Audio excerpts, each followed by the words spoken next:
Dr. Friday, thank you so much. Really appreciate talking with you today. Yeah. Well, the first time we met, it was walking down this hill from the old fort, and then the rains came down. It's not rainy season here in Bequia yet. It started now, yes. But it's beginning. And you kindly pulled over for my wife Chloe and I and let us hop in the back of your car.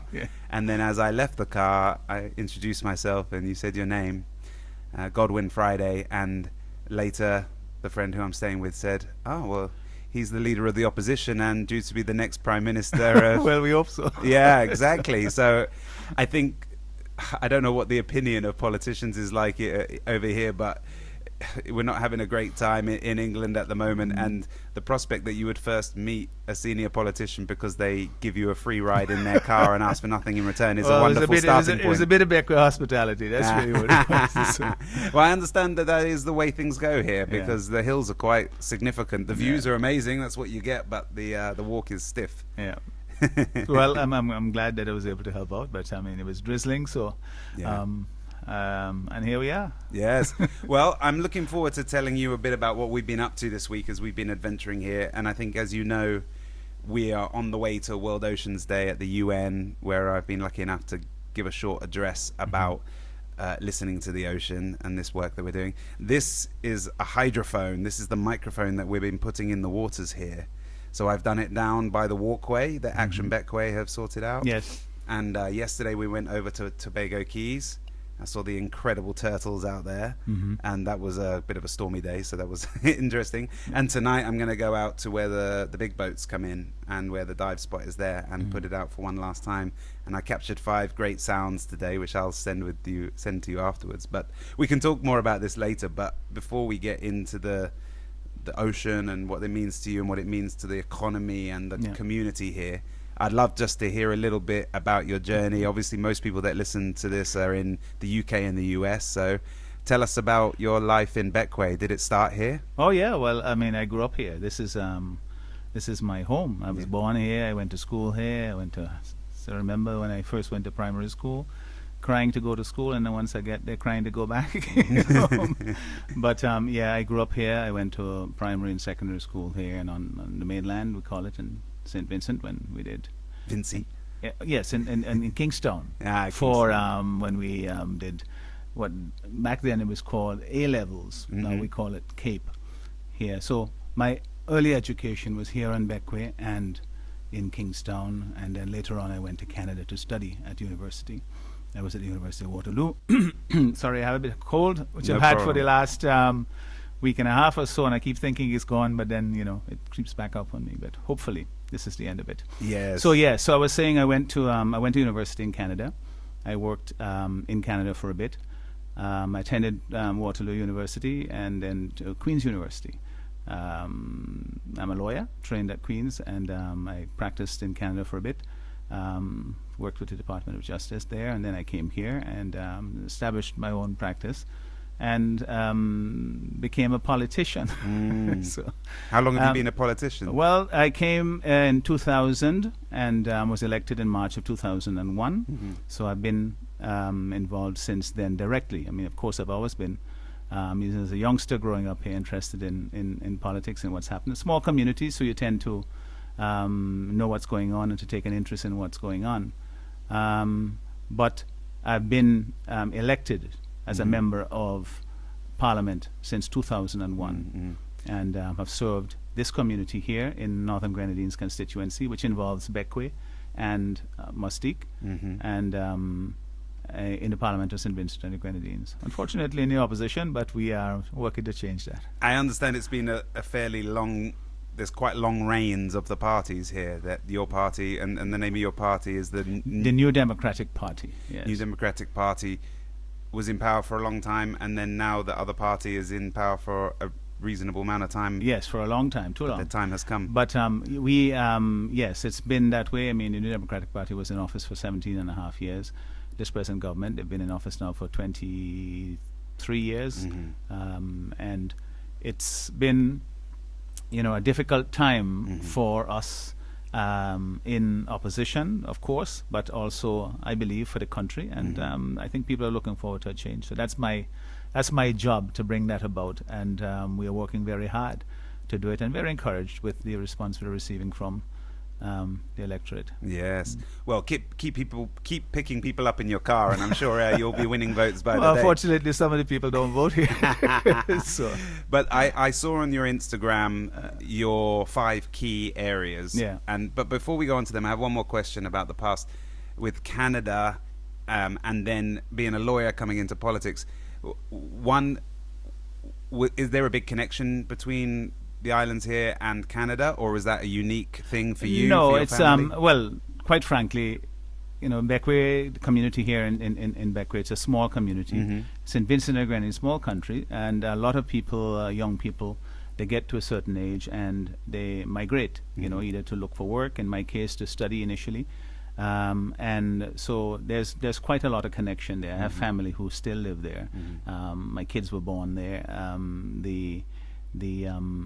The attraction is long-standing, and so we have friends in Toronto and Montreal and so forth. So when I went there, it wasn't going on my own sort of. Yes. I went, I met family, and I stayed with my uncle for about 4 years until I finished university, and that is that's not uncommon for persons who leave here to go and they stay with friends and family before they get their footing. And the law politics, was it always law because you knew you wanted to be in politics, or did you think you would stay in law for your whole career? Well, I like to think that I had my life all planned.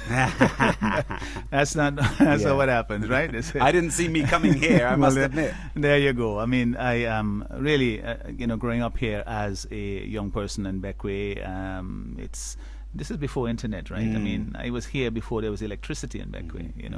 I went to primary school and we were still using lamps. So to imagine that this would be a world where you would go and study at one of the top universities in Canada, you couldn't plan for that. Yeah. It's just something that as time evolves, the opportunities arose, and I had the desire, of course, obviously, to further my studies, and that was how far it went. I wanted to go to study. There was no university here. There was a University of the West Indies as well, but I had the opportunity to apply to universities in Canada. I was accepted by Waterloo University. I went, and I had a fantastic time, and I did well, and I did my graduate studies there.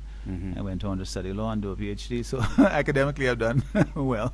But it's been a long journey, and really a fascinating one from the point of view of learning and just becoming much more aware of how little that we actually know. The more you learn, the less you think, that you actually know it.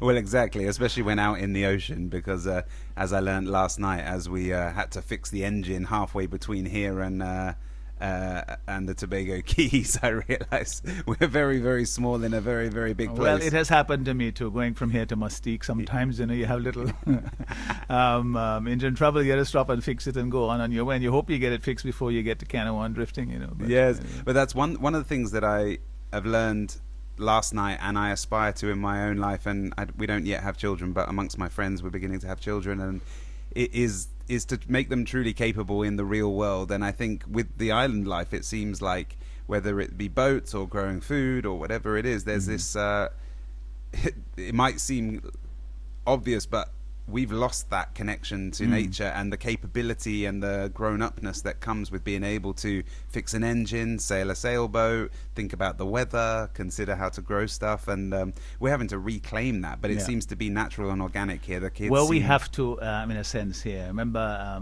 the priest in the church that I attend, he always used to say that, he was from Trinidad, and he would say that in Bequia we are always attuned to the seasons, because of course the rainy season, the dry season are particularly important to us, because in the dry season sometimes we run out of water, and so we're always looking to the sky for rain and for planting of crops and so forth. We don't plant as much as we used to, but at the same time we're still very much attuned to the changing weather conditions. A lot of people who make their living still from fishing, and so they are aware, they have to be aware of what the weather conditions are. So in that way we are still very much attached to it. But like we're losing some of it too, because in my time growing up here as a kid, I remember the rainy season start, and then everybody would take their animals and their chickens in particular and put them in pens, because people were going to plant, and you don't want to be planting corn and peas and then the chickens would go and feed on them, and that's the end of that. Now they don't bother to do that anymore because we don't plant I see. that much anymore. People go and they buy a tin of peas from the grocery store and that's it. Mm-hmm. But yeah, that was it was closer then. But in the farming communities on the mainland, they would still be very much, very, very closely attuned to what's happening with the rains and the dry season and and so forth. And the fisher folk are still very much in tune with that. Well, you mentioned about the fishermen, and I saw your top 5 priorities, and amongst them was fixing roads. But it seemed like a big focus was the economy, jobs and the economy.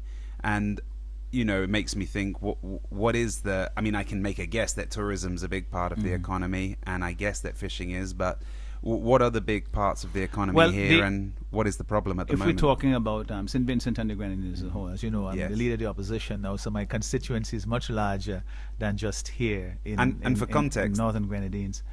But for context, for people who are learning about St. Vincent for the first time, am I right to think that Bequia might have 5,000-6,000 people?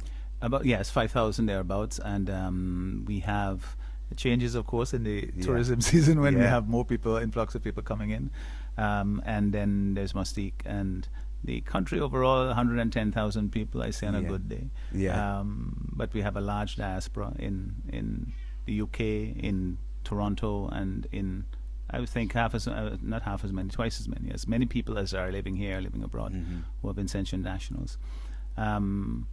But yeah, that's in terms of the scope of it. We have, the 32 islands of the Grenadines and the mainland, beautiful country and landscape and so forth, and we're trying to keep it that way, and also to make it so that people can make a living here and choose to live here if they want to. Well, let's talk about that then, because that is the tension. How do you where do you see the gaps or the opportunities in the economy at the moment? How much of it is tourism and fishing and other stuff that I'm not aware of? Well, I think increasingly it is tourism because we have had a transition been taking place over the past 30 years or so from agriculture to a service industry. And that involves tourism. It used to be a financial services sector. And a lot of our young people also work on cruise ships. And so that's part of the service industry as well, I suppose. But we have been, as I said, over time transitioning, especially on the mainland, from agriculture. Used to be banana was the main crop here. Of course, we don't export to the UK anymore. Various reasons for that we don't need to get into, but it's been a long process of transitioning from that to a new economy, which involves tourism as a fundamental plank. For me, we have outlined in my own program as a political leader 4 essential productive planks of the economy. We call them the pillars of the economy. Agriculture for revitalization, not the agriculture that it used to be, which was banana, monocrop, and in the fields, and the farmers go out and so forth. The best banana growers you could find anywhere in the world. But of course, the cost of production is a little bit higher than in some countries in Central America, and difficult to sell them in the European market. We have also tourism, which you've identified, a very important component, and growing, expanding. We are really just at the beginning of our tourism development. And of course, the tourism comes with its challenges, and you have to balance the impact of it on the life and culture of the place as well, so that to ensure that the things that the people come to enjoy, that you don't lose them in the process. So that's part of the balance that we have been seeking to achieve. Then we have also the what we call the blue economy, which is part of what you're involved in here with.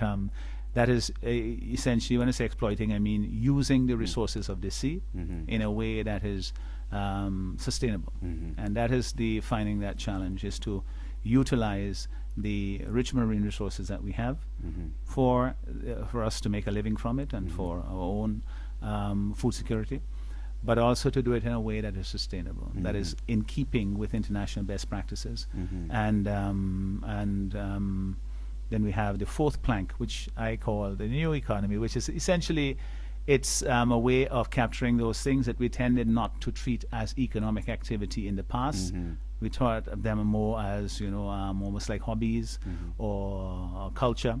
I'm thinking here of the creative industries. We are in the St. Vincent and very powerful music industry, for example. Very unique sound and tremendous artists who have made their reputation worldwide. And the idea is to develop that into not just, when I say just, I don't mean it to diminish it, but not only as culture, but as also economic activity. Sporting activities, we have a tremendous talent as well, but people, they almost by luck or chance, they get to be the best they can be.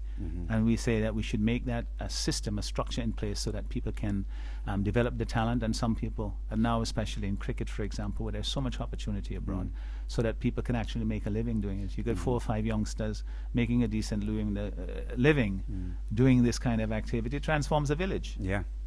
So that is something that we so when we talk about the new economy, we also include the information technology, call centers, all those things that we didn't traditionally exploit as economic activities. So those are the 4 planks, so 4 pillars of the economy: agriculture, tourism, the new economy, and the blue economy. And so that's how we plan to go forward.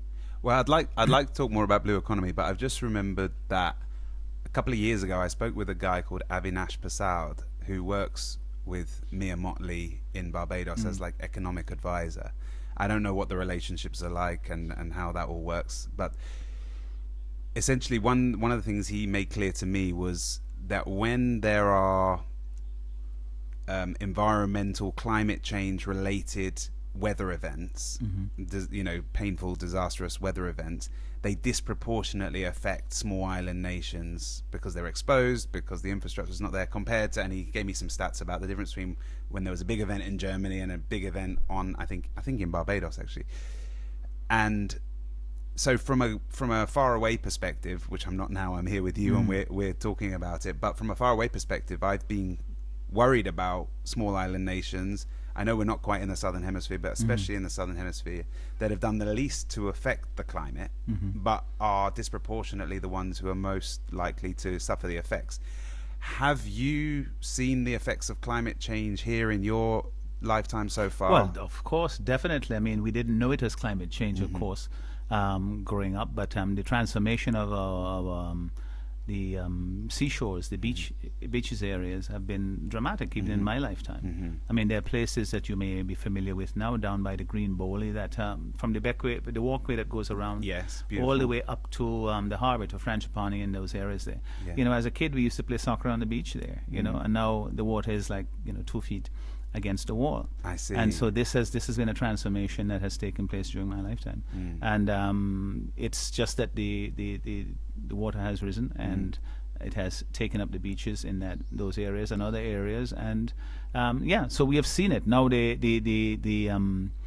effect of hurricanes. We don't we haven't experienced one ourselves personally. My grandfather was killed in a hurricane coming from Barbados in 1955, before I was born, but we are keenly aware of the destructive effect in it. This is something that throughout the region that we're very concerned about, because you're quite right, we have a very small carbon footprint, but disproportionately we're affected by the climate change is happening all over the world. And they've said that this year, for example, we're going to have a more than usual active hurricane season with several category 4 and 5 storms predicted. Those are scary times for us in the region, and I know that whenever there is the threat of the hurricane coming, everybody is on alert, and we have to keep reminding people and not to take this lightly, because it can, in a matter of a few hours, change the circumstances so badly. And is a level 4 or 5 something that can wipe someone's house out, or is this could wipe out a community? I mean, a category 5 hurricane can take care of take away a community entirely. I mean, I remember back in, when was it, 2004 thereabouts, there was Hurricane Ivan that struck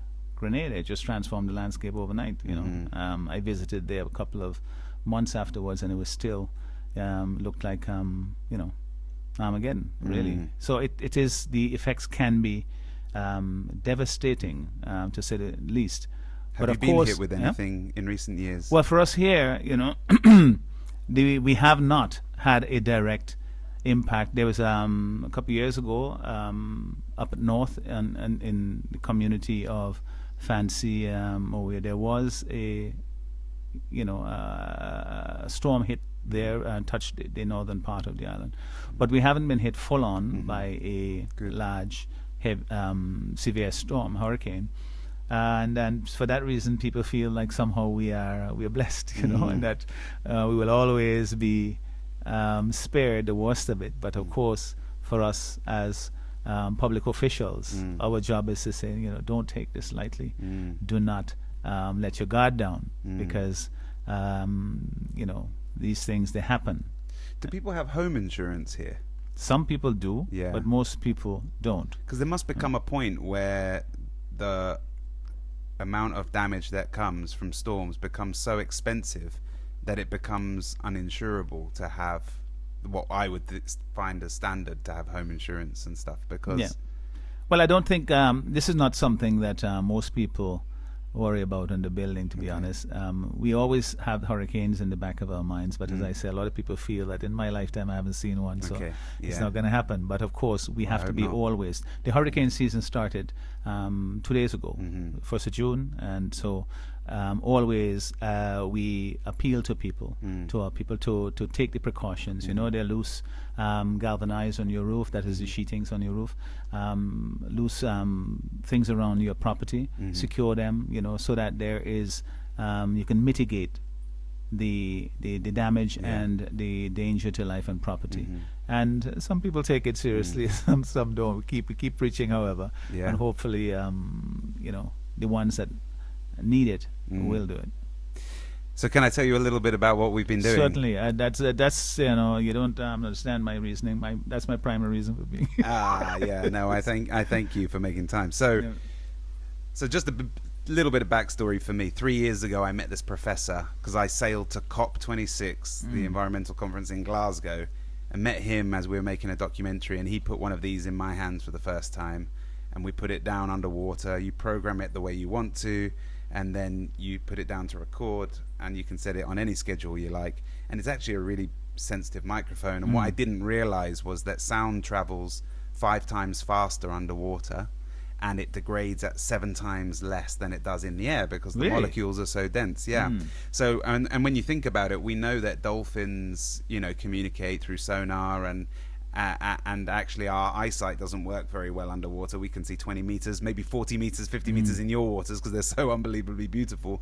But in England, you can't see much past your hand. But we can hear snapping shrimp on these up to 8 miles away. So you can hear sound from a very far distance and quite a high level of detail. And so he put this in my hand, and it kind of blew my mind a bit. And I realized then, as I went to COP, that okay, so there's this $100 piece of gear that's really valuable, that can tell you a lot about biodiversity. Is there more fish or less fish than there used to be? How many boats are coming through? Are there more or less than should be in protected areas? So it gives you lots of valuable data.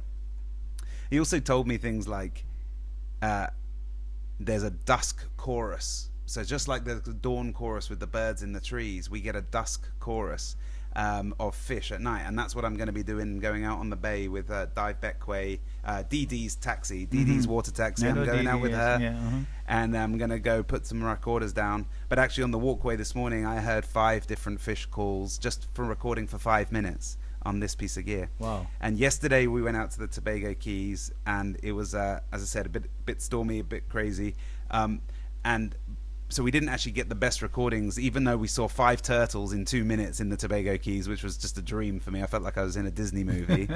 But when we got to, you'll have to help me with the name, not Moriah Beach, Myro. We got off the Tobago Keys. I felt like you could take a postcard photo in any direction you wanted. It was absolutely stunning. But what was beautiful was 4 of the kids that were on the boat came out with me, and they put the recorder down whilst I tried to put the drone up, and then I was restricted. I think there's a rule against it. But they helped me, and they were really excited. They're studying marine biology.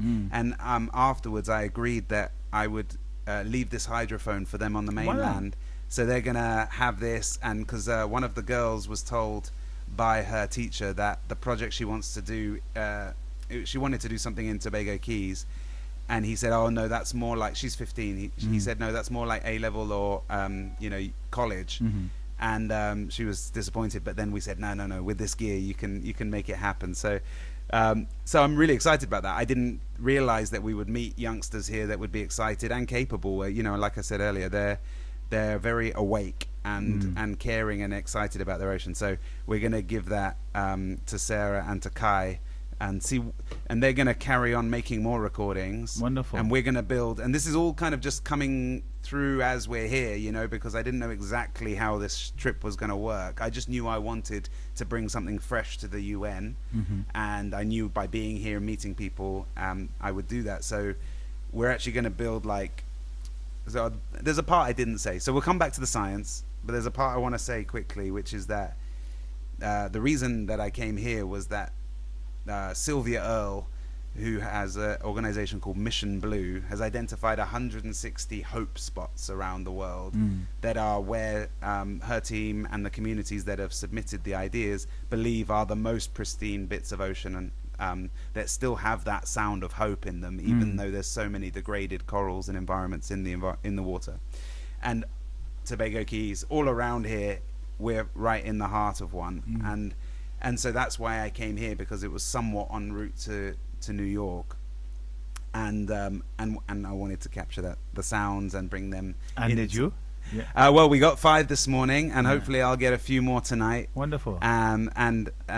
But then what I found in the Tobago Keys was this connection with the next generation, and what I realized is, if I can record those sounds in 5 minutes, if I can leave the tool with them, so much more can happen. That this is just to connect, but obviously if you do then rigorous recordings, like one a month or for 24 hours, then you can begin to do science. You can begin to see the difference in different seasons and over time. And I think these kids are excited about that, so I'm pleased about that. And what we're going to do is, on our platform, which is called Acoustics with a Q, we're going to create like a library for every hope spot. So the recordings that we're making yesterday and today, these will be the first little bits of sonic library that go into that repository, and over time it will get more comprehensive, and maybe some video files in there. And this will be accessible how?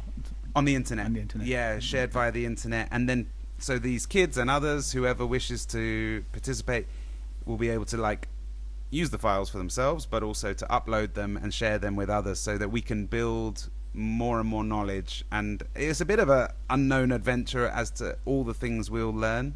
It depends on how good the technology is and how good the analysis of the recordings is, because that's one of the things that I'm working on with these marine ecologists that I met. Is it's easy enough for them to record 25 hours of audio on here, but then it takes a month of very boring work to listen through to it all, to analyze it, whereas we're building machine learning models that can say, oh, that's a clownfish, that's a damselfish, oh, that's this fish, based on their sound signature, because they sound quite different. And before you leave today, I'll play back, when we finish recording, I'll play back some of the sounds that I'm hearing, and then I can tell you what they are once the marine biologists have seen them. Yeah, it's fascinating. Well, and the crazy thing I learned from Steve, Dr. Steve, Professor Steve Simpson, is that so much of fish activity happens in the cryptic, in the dark, at night. The breeding and feeding, back to the dusk chorus, happens when you can't see so well anyway, and then when the light goes, we see very little, but you can hear a whole cacophony of sound. And so it's really fun, and I look forward to showing it to you. So when you go to the UN, when is it, next week? We go on Wednesday morning, back to the mainland tomorrow, then on to New York on Wednesday, and then speak on Friday. Okay. Yeah, and it'll be live streamed, and I'll be talking about Bequia and my experience here, and I guess the. Well, we have to find a feed and listen to that. Yeah, definitely. I'll send you the link. No worries about that. But maybe I can ask you some, maybe spicy questions that you might want or not want to do. It's up to you. But based on some of the conversations I've had here, because I wanted to come and meet fishermen. That's why I came here, because it's all very good and well for the UN and people in global economy infrastructure to talk about what we should and shouldn't do with the waters. But I went to Toko's bar, and where all the fishermen were hanging out, and talked with them. And they had some different views about the sea, like why this seaweed is coming and more than it used to. They thought it was climate change. But one thing that's come up for me in 3 or 4 conversations now is the idea of rainforest, this company that I think is in the mainland, but maybe it's American owned. And what they say is they scrape and go, and that they don't care. That's ultimately what they're saying. And I'm interested to know if you have any thoughts on it. But I guess my just thing to throw in is that my worry about globalizing economy is that the money might flow, but not necessarily to the right people. And the divers and the fishermen probably always have their own agenda with what to do with the waters, but that's, to me, that is not the problem. The problem I worry about is global interests taking more than they give. But is there anything any views you're able to share about that? Well, we are concerned obviously about the exploitation, the use of the marine resource. I said earlier on that our plan is to have marine resources because it is a resource. At the same time, there have been other tracks where persons with economic interests, of course, they want to come and make money doing what the fishermen have been doing here for generations. And you mentioned one particular entity. I don't know if it's American owned, but it's not been sanctioned. I think it may have been Jamaican connection.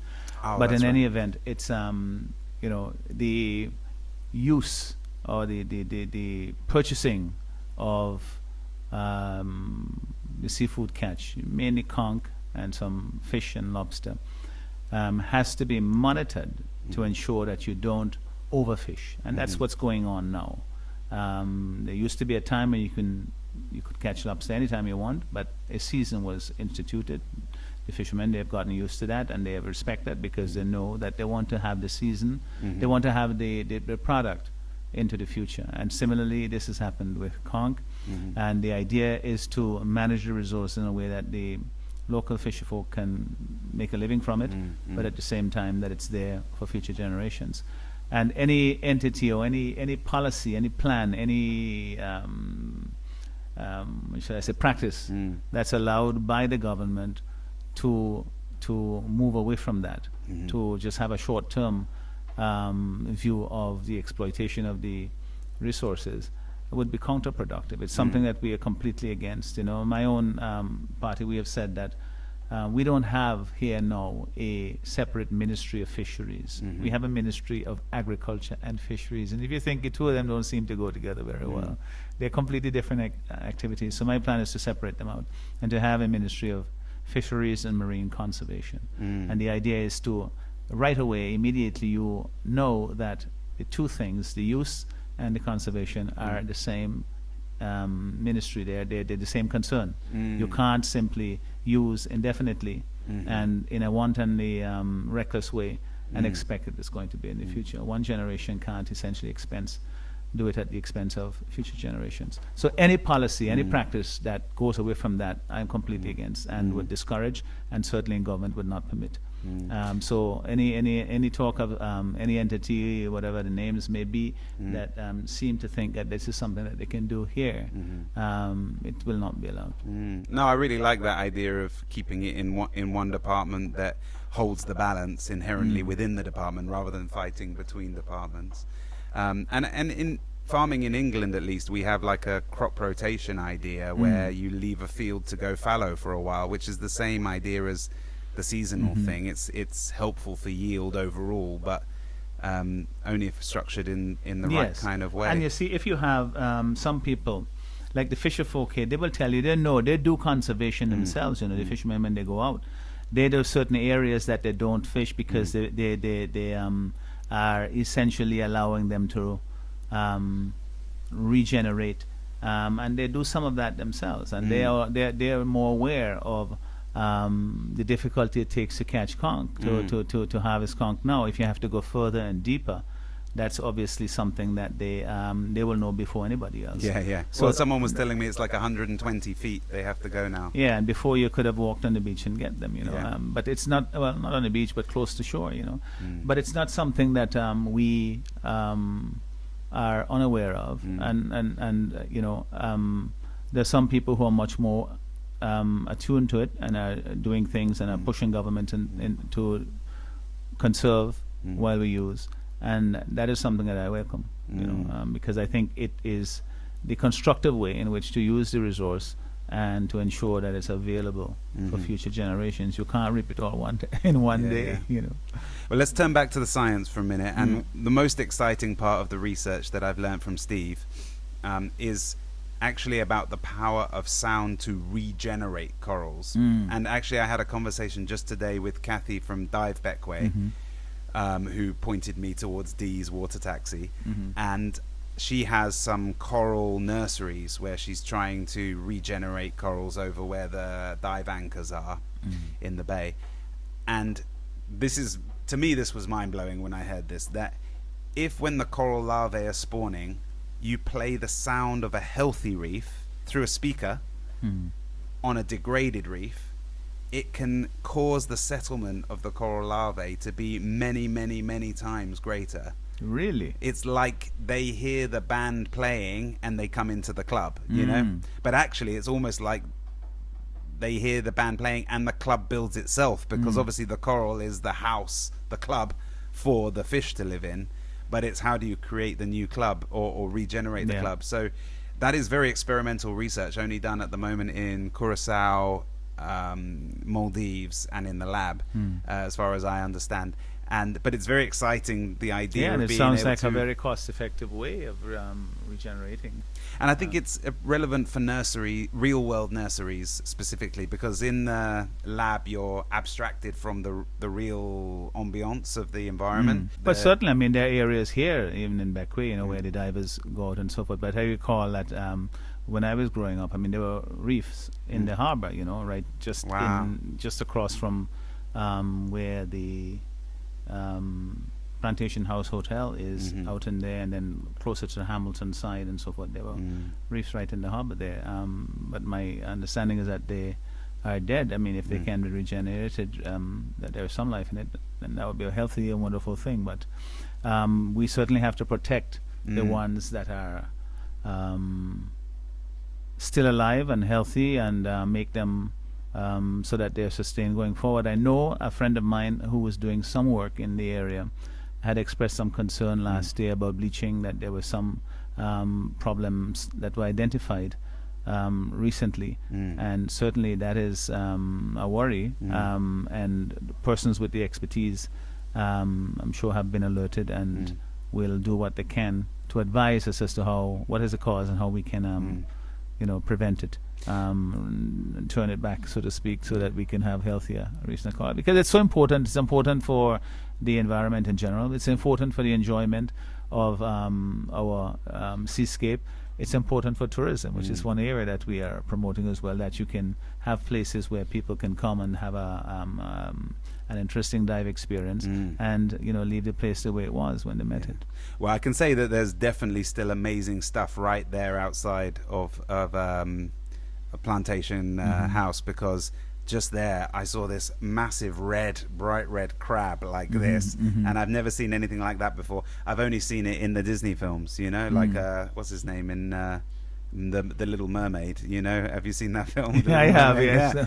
The little Too guy. many times. It came out when my kids were young. But for me it's the stuff of dreams. I saw it for the first time, so even though there may be some damage, this is still a very, in the world's terms, and this maybe is worrying, when you think about that, in the world's terms, this is still one of the 1% really of pristine ocean that's out there. I tell you, I'd like to share one more thought with you and just see what you have to say about it, which is, so I came into thinking about the oceans and biodiversity rewilding, we call it, through carbon accounting. 'Cause I had a small business doing carbon accounting. And that's thinking about nature as a value, like the services that nature provide, capturing carbon in trees. That's like in the UK, we now have I don't know if it's here or not, but you, as a business, many businesses are required now to understand how much carbon they're emitting, and then to plan a path to net zero and buy offsets. So where somebody else has captured carbon, that kind of, they purchase it so it can balance their books, so that overall they're net zero. They can't get their emissions to zero, but they can get to net zero. And so then I found this stuff and realized, oh my goodness, if we can't incentivize people to rewild, then really the option is like use it and make money. I mean, I guess in a way tourism is not using it, it's trying to see it without touching it in a way. But there's a new concept in the UK evolving now called biodiversity credits, where property developers, so like this bit of land would just be a field with trees. If you want to put concrete down, you have to show, oh, for that bit of biodiversity we're losing, we're buying this credit to balance it out. So you have to invest in improving biodiversity somewhere else in order to get permission to build that property. So the true cost of everything is factored into whatever you're doing here. It's trying to internalize what was otherwise an externality. But the frontier is the ocean, because we haven't figured out how to do these credits in the sea yet. But yet the sea is our big brother in the fight against climate. Most of the warming that the world has already received happens in the water, hence the bleaching. And so in the end, my hope is that we can go from small recordings where we're learning and connecting with the idea that the ocean has sound, all the way through to a place where we can sonically protect whole islands, whole areas, whole provinces, and make sure that money flows from the people that are taking out biodiversity to the people that are protecting the biodiversity. And I guess I'm naive and I still don't know enough about fishing and the life of fishing, but I guess I have two worries with this idea. One is that it'll work, but the money doesn't make it down to the fishermen. That's usually the challenge.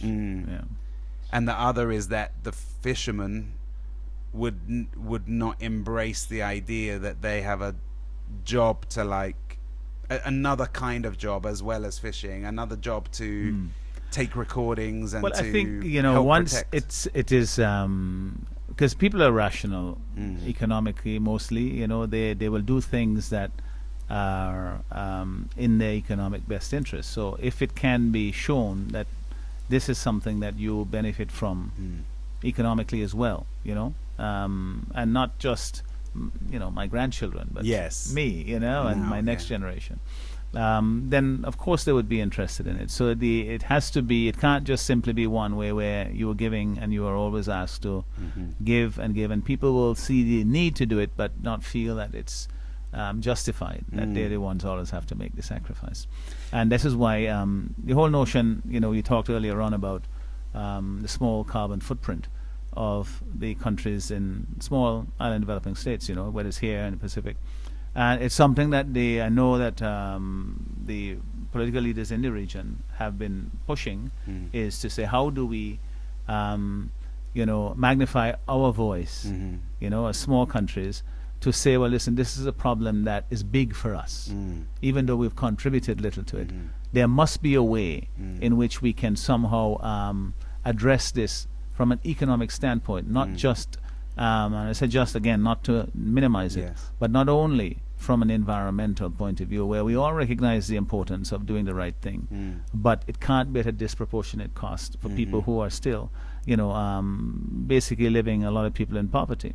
If you leave it that way, they're not going to get it done.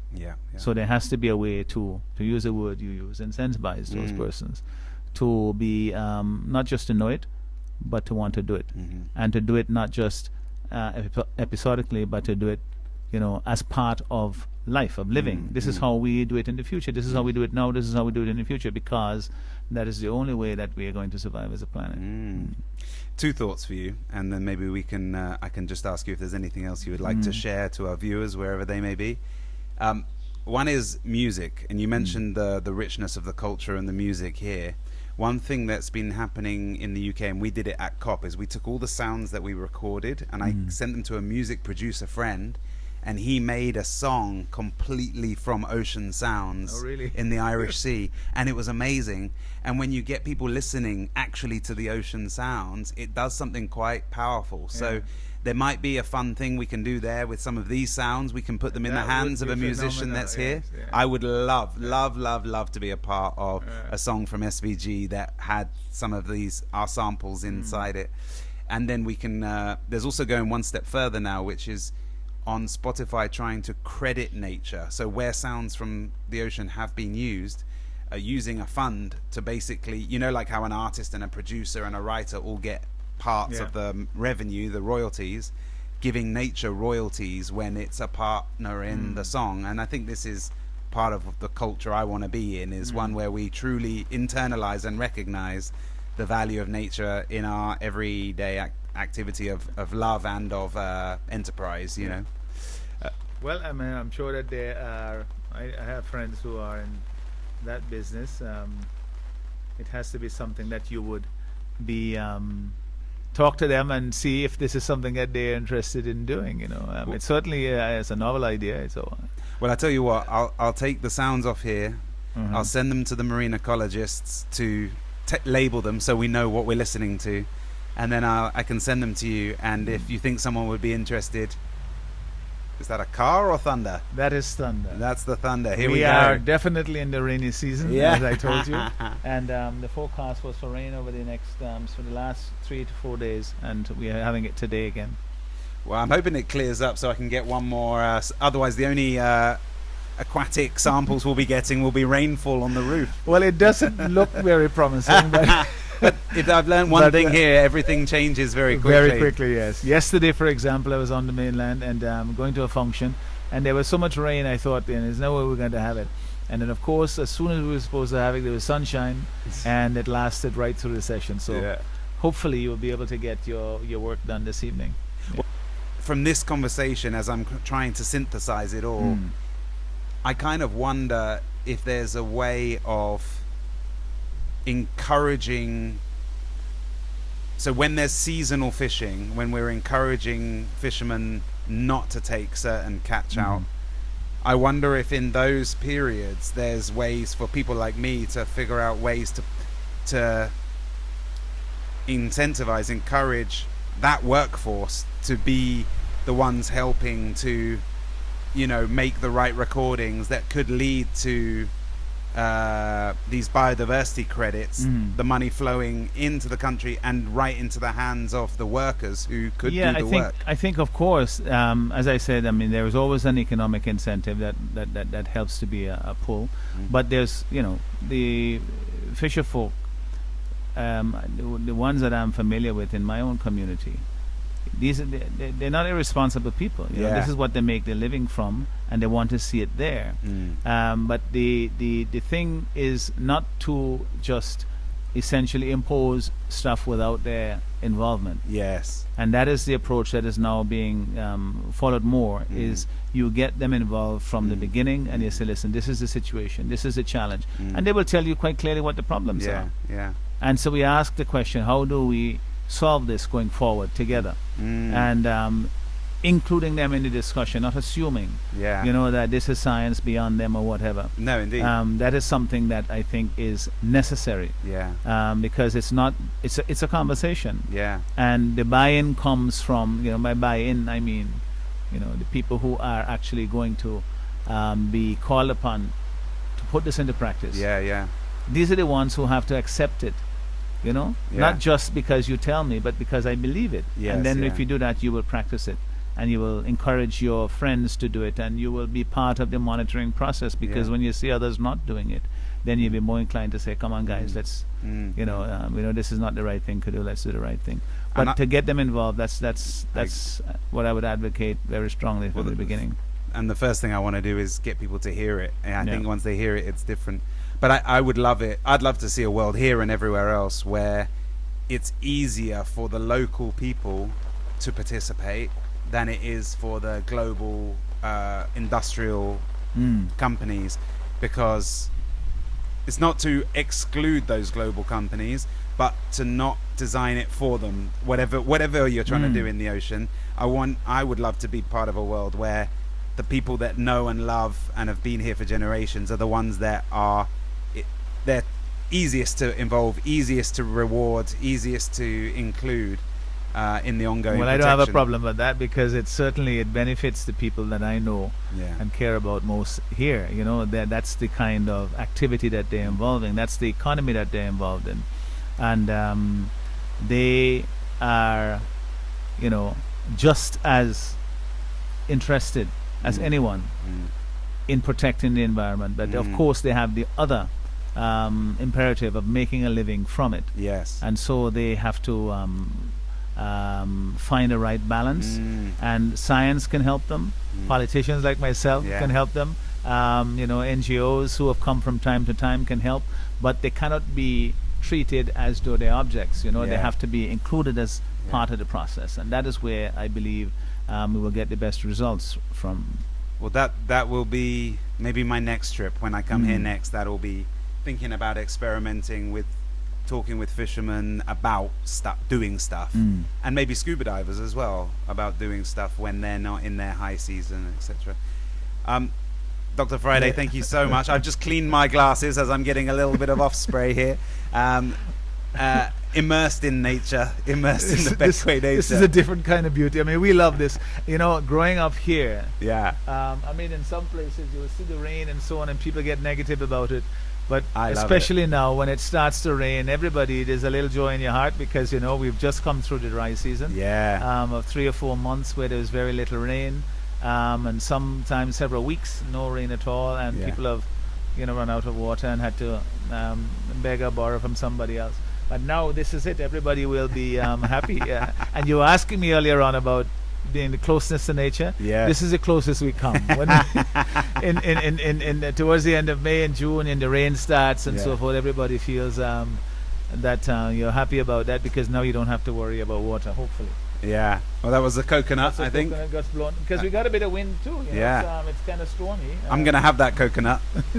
Dr. Friday, is there anything you want to say as we close? Well, I want to thank you for involving me in this project that you embarked upon, and for taking the time to listen to some of what I have to say. Of course. It's been a mutual process of exchange, I believe, and I look forward to what comes out of it. I am keenly aware of the need for environmental protection, for us as humans to regard ourselves as part of nature, and that we have to live in balance. We are not apart and separate from it.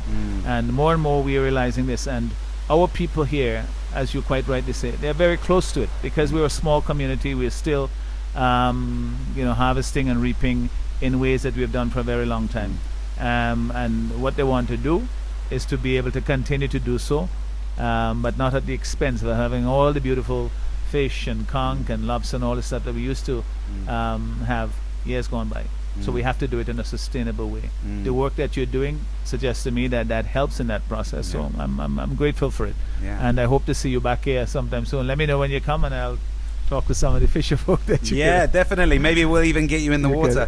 When's the election? That one may be a little challenge, you know. I'm ashamed to say I've lived on this island, so when I was a kid you couldn't keep me out of the water. I don't remember the last time I've been in the sea. Really? You know, after my kids grew up, you know, I sort of moved away in the same way that they did. The elections are due anytime now. Okay. And really, they're due constitutionally next year. Okay. And it's something that I urge our people to continue to pay attention to what is happening, not to be cynical about politics, because it affects you whether you choose to participate or not. And this is what I keep saying, because sometimes, especially the young people, they feel that it's, you know, that the process doesn't really mean much to them. The politicians are a little remote from them. I try to be closer, and that this is something for their parents to worry about. But my challenge for them now is to say, you're going to be here longer than me, you know. So let's try and make the change that you want, and to bring about a better future, one that is sustainable, one that is also profitable for everyone. I think you've lost the camera. And on that note, we should probably call it a day. Thank you, sir. Thank you very much. I really appreciate I don't think you have ever had an experience where your camera, the rain came and the wind came and